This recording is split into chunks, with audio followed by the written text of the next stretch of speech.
Hello, good evening. My name is Catherine Kaplan and I work with SEB Housing. And this is the information session for the 5 affordable rental housing units at 1 University Drive South in Amherst, Massachusetts. And so the purpose of this session is to give you a little bit of background on the units themselves. We'll also be discussing the application, the eligibility and lottery process, and what to expect after the lottery.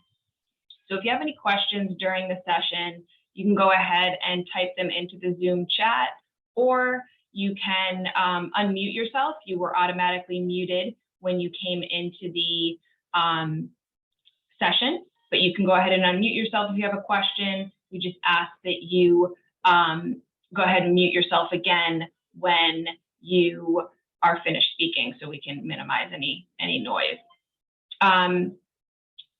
We also have a conference call that is running during this session. If you'd prefer to join by phone, you can do that. I'm going to go ahead and put the conference call number into the chat. It is not through Zoom, separate. So I'm putting that information in the chat now, along with the code. If you have any reason to join by phone instead, you can do that. This info session is being recorded, as you heard when you entered the room. And the recording will be available for viewing after tonight on SEB Housing's YouTube channel, if you need to look at it afterwards. If you have any questions after tonight's session, you can connect with us by email at info@sebhousing.com. That's really the quickest way to get in touch with us, but if you'd prefer to call, that's fine as well. And our information is up on the screen now. Any questions from anybody so far with logistics? You're able to see the screen, I hope, and hear me. Let me know if there's any issues with that. All right. So just some background on SEB Housing. So we are a off-site affordable management consulting group. We're not the on-site management team or the leasing office for the building. We've been hired by the developer to market the affordable units, conduct this information session, collect and review applications to determine applicants' eligibility for the affordable housing program before we run the lottery. So in the initial phases of your application, we would be the main point of contact rather than the management or leasing office. But further along in the process, the on-site management or leasing team will take over as your main point of contact for these units. So there's really 2 broad steps in the process, and the first is applying for and being found eligible for the affordable housing program itself. So during this step, you'll be in touch with SEB Housing, and we can answer any questions you have on the affordable housing program, the application process. We'll be reviewing your supporting documents and determining whether or not you're eligible. If you are, you would be entered into the lottery, and you'd be given a position on the waiting list. The second step in the process is when you'll be in touch with the leasing office for lease eligibility. So that's completely separate from the screening that SEB Housing does, and that might include the typical types of checks that property owners are looking for tenants. So credit checks, rental history, criminal background check, that sort of thing. Once you're approved by the leasing office, you would then be working with the leasing team or the management team to reserve and lease an apartment. So our website is listed on the screen now too. So sebhousing.com is where you will find the application for 1 University Drive South. you would go onto our main website, click on the Affordable Housing Opportunity page, and then click I want to rent, since this is a rental opportunity, and then you'll see a listing for 1 University Drive South. That is a page specific to this property. There's a downloadable version of the lottery application, as well as an information packet. And that information packet contains most of the material that I'll be covering during this session tonight. We're not going to be able to cover everything that's listed in there, but I'll be reviewing the main points. So even if you attend this session, it's recommended that you take a look at that information packet. There's a lot of useful info in there, and again, things that we may not have been able to discuss tonight. So if you decide that you're interested and you want to apply for one of the affordable units at 1 University Drive South, you'd first need to complete the lottery application, and you can submit that to us in one of several ways. You can email it to us at info@sdbhousing.com. You can fax it to us. The fax number to our office is listed on the first page of the application. You can send it by regular mail, or if you're in the Needham area, you can drop it in our 24-hour secure drop box at our office at 257 Hillside Ave in Needham. Whichever of those options is most convenient for you, go ahead and submit it that way. So we encourage you to get the lottery application in early. It's fairly lengthy. You're going to see when you're reviewing it, there's a lot of supporting documentation that's required, and we're going to be talking a little bit about that tonight as well. The due date for those applications is August 12th, so just under a month from today. Just one quick note before we get into more of the information about these units themselves. You do not need to be a resident of Amherst to apply for this lottery. There are several units that will have local preference for residents of Amherst, but you do not have to be a resident. So we're going to discuss a little bit about local preference later too. All right, so 1 University Drive South, it's a brand new 45-unit rental apartment community located at 1 University Drive in Amherst. There's 5 affordable apartments that are currently ready for occupancy. And all of the affordable apartments will be rented to households with incomes at or below 80% of the area median income for Springfield, the Springfield area. And the units themselves feature stainless steel appliances, granite countertops, air conditioning, and there's a central laundry facility. The building's location provides easy access to Route 9, shops, restaurants in the area, downtown Amherst, as well as the local colleges. And it's located less than a block away from a PVTA bus stop.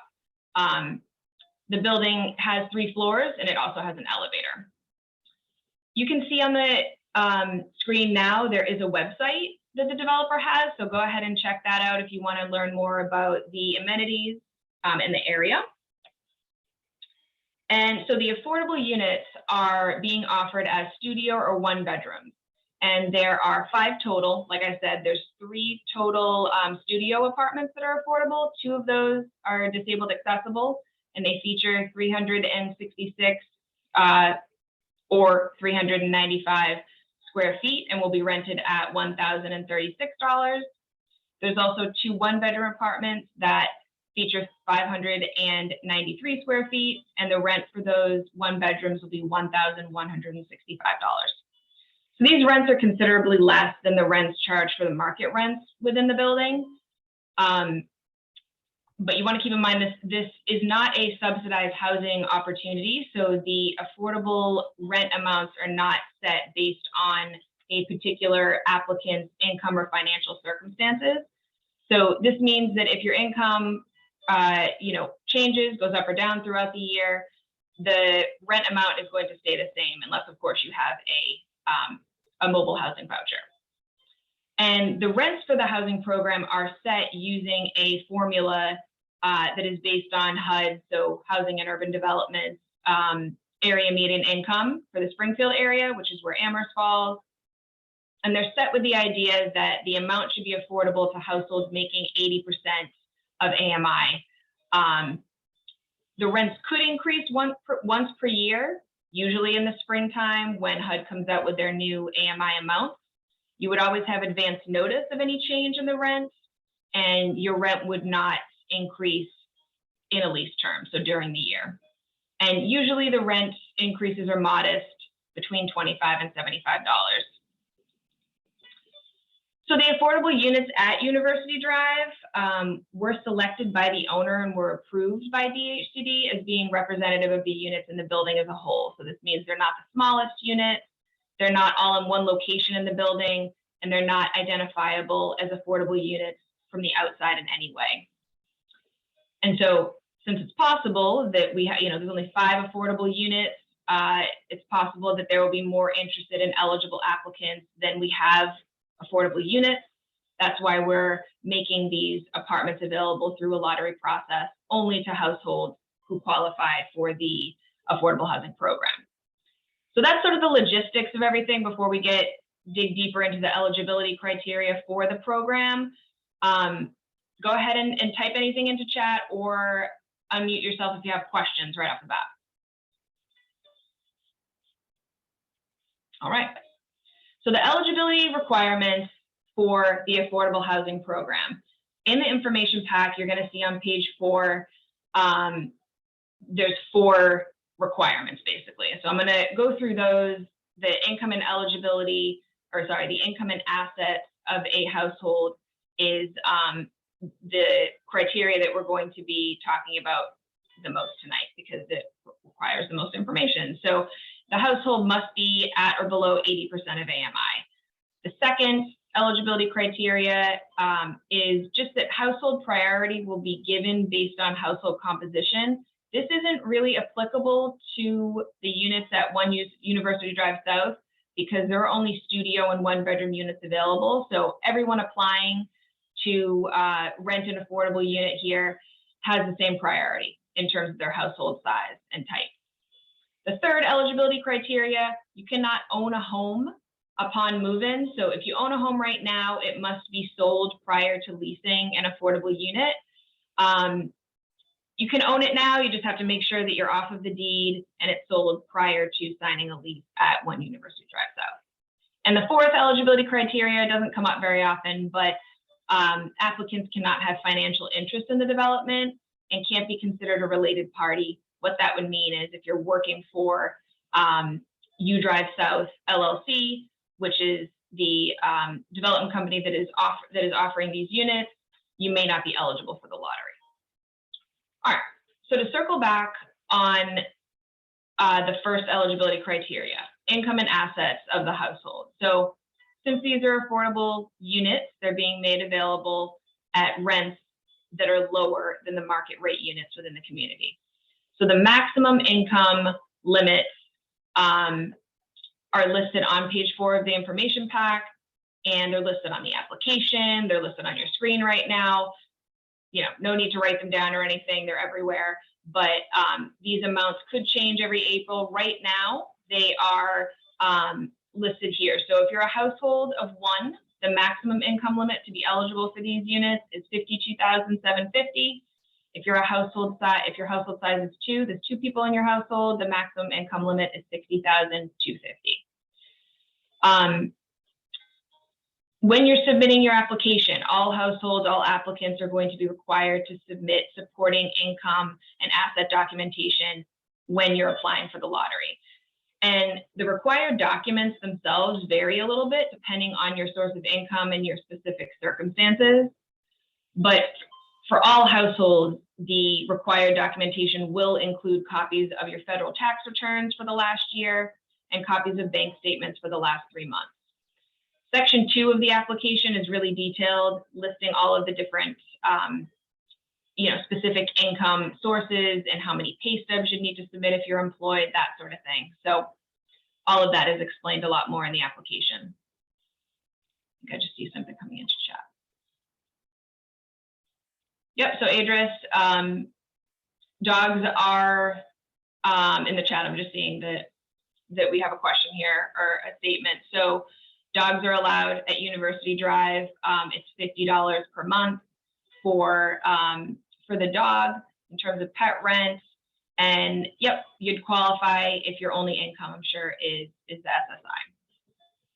So just a basic overview of how your income will be calculated. Income for this program is counted as a projection of your income over the next 12 months. And that's for all household members. And so this includes bonuses and overtime, income that you're not maybe dependent on each week. And the only exceptions to this are minors who are working, anyone under the age of 18 in the household who is earning a wage, we would not count that, and dependents, so full-time students who are dependents as well, and if they're working, we only count the first $480 when determining your eligibility. We must count the gross income, so not the net income that you take home after taxes. It's just a requirement of the program. We know that you don't take home your gross salary, but that is what we must count when we're determining eligibility. So everyone's circumstances are unique. Some applicants are going to have a consistent weekly salary throughout the year, and others are going to be self-employed or maybe working seasonally. In those circumstances, if you're seasonal or self-employed, we may need to look further back in the past in order to project your anticipated income for the next 12 months. And then kind of along those same lines, specific to applicants who are self-employed, you will need to complete a profit and loss statement and provide supporting documentation. There's a template for a profit and loss statement at the end of the application, the last few pages. Your business expenses, if you're self-employed, are considered, but for any household who's not self-employed, we would not be able to count expenses. It would be your gross income that we count. So in general, any income that you're currently receiving or making, we're going to assume that you will continue to make that going forward unless we have some sort of definitive documentation stating that you're no longer going to be earning that income source. So an example might be your employer writes a letter stating that bonuses and overtime will not be paid out under any circumstances in the coming year. That would be an example of documentation that would be considered. And we're not permitted to accept those types of statements from applicants. So for example, if all of your documentation is showing that you've made $80,000 in the last year, but you're telling us that you're going to be working far fewer hours in the next year, and you're only going to be making $30,000, we would still need to count the $80,000 that you made last year as your projected income, unless you have some sort of a written statement for us to consider from your employer. So the types of income, we're really counting everything here. So on the application, it does list a table of the types of income that you're going to want to keep in mind when you're filling out your application. That could include wages, whether or not you're self-employed or have wages from an employer, Social Security, SSDI, child support, alimony, retirement distributions, unemployment compensation, workman's compensation, a pension, even periodic payments from friends or family. You want to make sure that you're reporting, and any assets that have generated income. There's no minimum income for the affordable housing program, but that being said, most management teams, including the team at One University Drive South, want to be sure that all tenants can afford to pay the rent. So regardless of whether or not you are market rate or affordable, the management company has set a minimum household income equivalent to 2.5 times the monthly rent. Those amounts are listed on the info pack. And for households looking to rent a studio apartment, the approximate minimum household income is $31,080. If you're looking to rent a one-bedroom, your minimum household income should be $34,950. So the numbers that I just mentioned, if you have a mobile housing voucher, you can completely disregard them because the minimum income limits do not apply to you.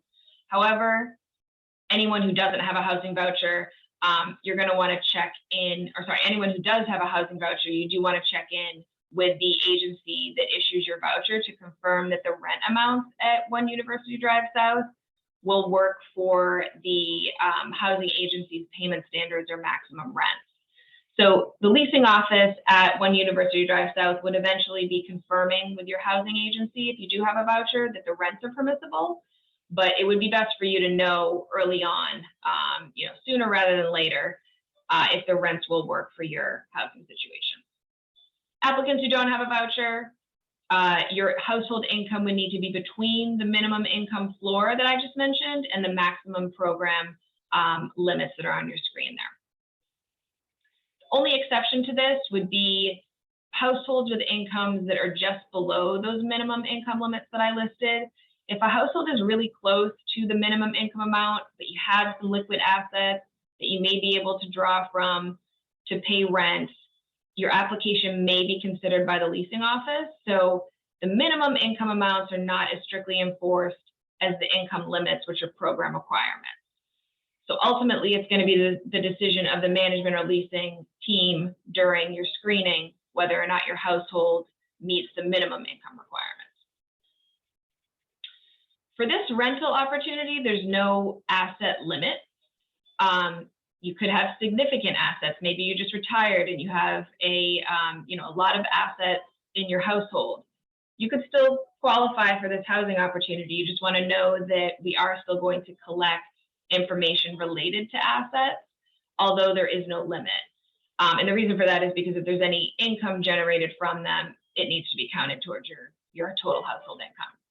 So assets that you want to keep in mind, not all of these are obvious as an asset. So checking, savings accounts, CDs, retirement accounts, the net value of those retirement accounts like an IRA or a 401k, but also things like your Venmo or PayPal accounts. We're going to be asking for statements for those because they are considered assets, stocks and bonds as well.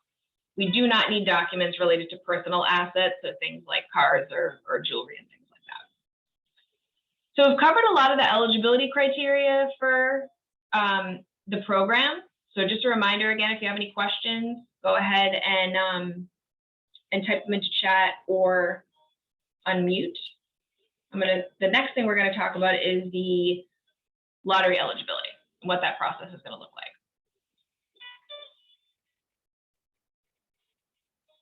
All right, so as mentioned earlier, we want to make sure that you apply as soon as possible to get the process started. We want to mention that you can also apply for more than one unit size. So if you think that you're interested in both the studio and the one bedroom, for example, you want to go ahead and indicate that on your application. There's really no downside to doing that, but there is potentially a downside if you only apply to one unit size prior to the lottery, because then if you decide later on that you may actually also be interested in a studio, whoever applied for a studio prior to the lottery is already going to be on those wait lists and the units may fill up. So just wanted to throw that out there, since everybody who's eligible for a studio would also be eligible for a one bedroom and vice versa. So once you get the lottery application into SEB Housing, we are going to review it and contact you if any information is missing or appears to be incorrect. So you'll then have a chance to correct it or complete it and resubmit it as necessary. Most applicants do not submit a 100% complete their application on the first try. And there's two reasons for that, really. And the first is just there's so much information that you need to submit at first. And it's just a lot to keep track of. The second is that sometimes you submit everything that was on the application, but we have some follow-up questions for you related to, deposits in your bank account, things like that, questions on pay stubs. That's all completely fine. You're going to be given additional time to supply that information. So that's just really why we encourage applicants to get their application in early to start that process. So if you are found eligible for the lottery, you're going to be sent a lottery application number in the form of a series of numbers. And this is the number that will be drawn during the lottery. It's just meant to be an anonymous identifier, so your full name isn't called during the lottery. It's not a ranking of any sort at this point. It just corresponds with the order in which we received your application and approved it. So if you were the very first person to apply and you were found eligible, your number is going to be A.001. The letter that you receive is going to be sent by email if we have your email address. And it's also going to confirm, along with your lottery application number, it's going to confirm whether or not you qualify for local preference. So you will have indicated on your application if you believe your household qualifies for that preference, and the necessary verification would have already been submitted, excuse me, with your application. Local preference is going to apply to your household if you live in Amherst, you work in the town, or you work at a business located within Amherst, or if you have a child that is attending the public schools in town. Up to 70% of the affordable units at University Drive South are going to have local preference, which means that some local preference households will get priority for those units compared to households who do not have local preference. And there's a lot more information about local preference and what it means on page 17 of the information packet. The email is also going to confirm the bedroom sizes that you're eligible for, or what you've indicated that you would like to apply for, either studio or one bedroom. And it's going to also indicate whether or not you needed a disabled accessible unit. So applicants who are in need of one of the disabled accessible units will have priority for those units over anyone who does not require the features of the unit. If you're found ineligible during this process for any reason, maybe you're over income, you're a related party, you own a home currently, you're going to be informed by staff at SEB Housing, and you're really encouraged to contact us with any questions. You can obviously submit any documentation that you think would prove that you are eligible for the opportunity. And then the lottery itself is going to be held on August 22nd at 6 p.m. It's going to be in the same format as this in terms of a Zoom session. The numbers themselves will be drawn from a box held up to the screen so everybody can see them and then recorded. During the lottery, every number is picked. So sometimes we think of lotteries and there's really just, one winner, but that's really not the case in these types of lotteries. They're just held in order for us to establish the wait list for these affordable housing units. So in general, it is more beneficial to be called early in the lottery, but it isn't necessarily the deciding factor on whether or not you'll be moving forward in the process to lease a unit, since we do still need to sort the results based on the priorities that we discussed.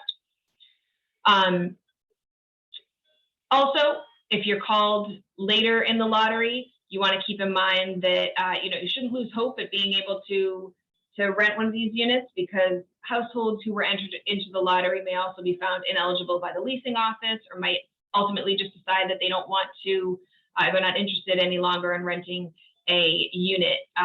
So you might still have the opportunity, if you don't move forward right away, to the lease screening after the lottery, depending on your position on the wait list. So following the lottery, we're going to populate the wait list. We're going to take local preference and whether or not your household requires a disabled accessible unit into consideration. And we really do our best to send the waiting list to all applicants as soon as possible. Typically, we have them out by the morning after the lottery or even that evening, and it will be sent by email if we have your email address, or by regular mail if you don't have email. And so when you're reviewing that email, you're going to find your lottery application number on the waiting list. And at that point, you'll have a better idea of whether or not you will be invited to move forward to the next step in the process, which is applying for a lease with the management team. And really at this time is when we're going to connect the top households on the wait list with the management team. So your contact information will be provided to them, and you'll also be given the management team's contact information, so the lease application step can begin. And so at this point, we at SEB have already completed your lottery and program eligibility screenings. We have not screened you for lease eligibility though, so the management company is going to do that. And like we talked about, the credit, rental history, criminal background may be checked. And just want to make you aware that the management team may invite more households to complete a lease screening than there are available units. So for example, at One University Drive South, there are 2 one-bedroom affordable units, but 4 or more households might be invited from the wait list to complete the lease screening. This is typical for management companies because the process of leasing units is often slowed down by households who may not qualify. So don't be alarmed if there's other people also being called ahead, even if you are the first or second person on the wait list. And so along those same lines, even if you're the first household on the wait list, you do not want to immediately inform your current landlord that you're giving notice to move because you're moving to 1 University Drive.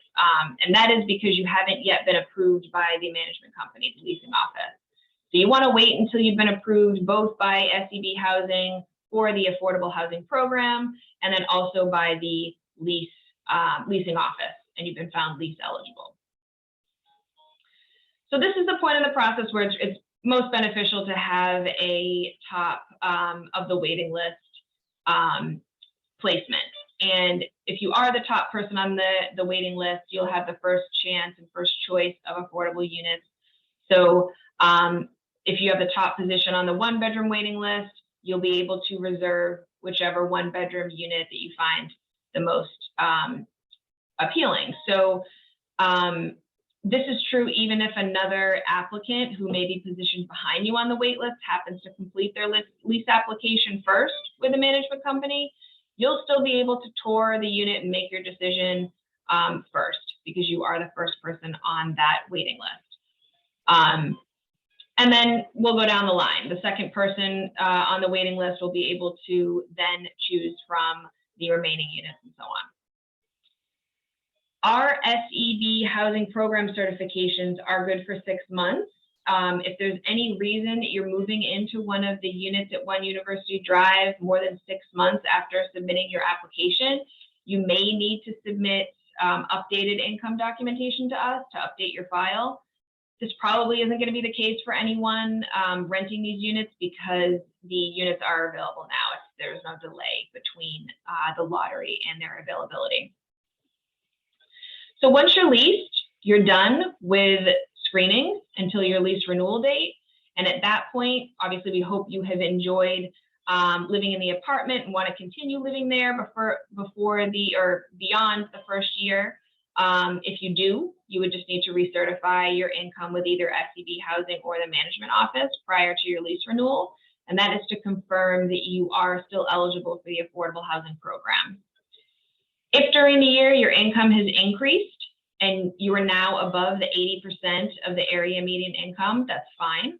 Households remain eligible for the affordable housing program and the apartments as long as the total income of your household doesn't exceed 140% of AMI. So those amounts are listed on page 16 of the information packet, but the 140% figures for households are as follows. So this is an example for you. A household of 2 will have qualified for the lottery with an income at or below $60,240. The same household could make up to $84,350 at their time of their recertification the following year in order to remain eligible for the affordable apartment. Any questions? That's pretty much all that I was planning to cover from the information packet. Once again, the lottery application for those affordable units at 1 University Drive South are on our website. You can find the application there along with the information packet. I'll stick around if you guys have any questions. Yes, I have a question. Sure. In online, can we see how big is the apartment and everything? Can you tour the apartment? Yeah. Gail, you might know. I'm just curious. Hi, I'm unmuting. So you can't tour the apartment. So I'm the project manager, so I'm overseeing the building of the project. So hi. The only reason is it's still under construction. So like Catherine said, you know, the studios are between 366 and 395, and the 1 bedroom's about 595 square feet. But I will tell you, they have all stainless steel appliances. Every unit has a very large window. They're very sunny. We're putting nice blinds in them.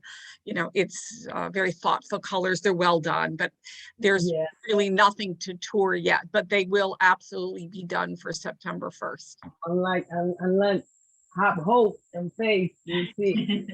The only baby that I have is my Chihuahua, but I Okay. have another question. I have for cervical spine surgery plus another conditions.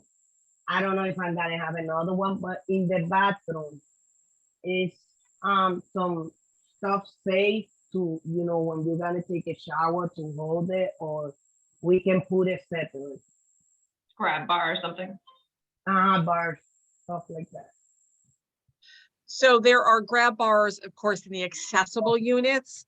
There are not grab bars in the other units. But I will say, you know, I am not the leasing. I am only overseeing the building, but we certainly are reasonable and would make reasonable accommodations for someone. Right.